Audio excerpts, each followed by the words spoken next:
But my guess is that's where like most of these hard records are going to happen, is at the razor's edge. Yeah. And also, who knows, maybe at 75 grams an hour, I would have been fine. It's just, it's hard to know. Like, I think after the fact justifications might be simplifying it, but it was a lot of gels, a lot of gels. Yeah.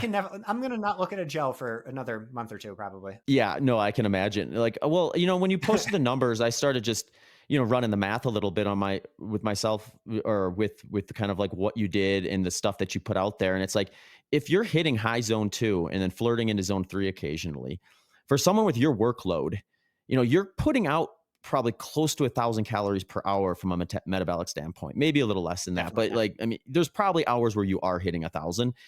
And if we assume you're up to your aerobic threshold and then flirting past it at times on some climbs, if you're following a moderate to high carbohydrate diet, you're going to have about a 50-50 split between Yep. carbs and fats. So for someone with your workload, you might need 120 grams of carbohydrate to defend that. So the interesting thing about this topic I find is just, if we take you and we take the person who crossed the finish line at the very end of the rate of Leadville, we almost Mhm. have a 2x of time. So you ran 100 miles, they ran 100 miles. Both of you probably worked as hard as you possibly could for the time you were out there.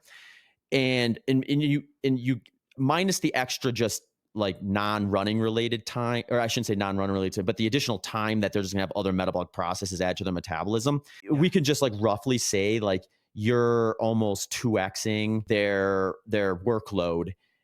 So for them, they may actually need as much energy intake as you do. They're just distributing it over 30 hours versus 15 hours.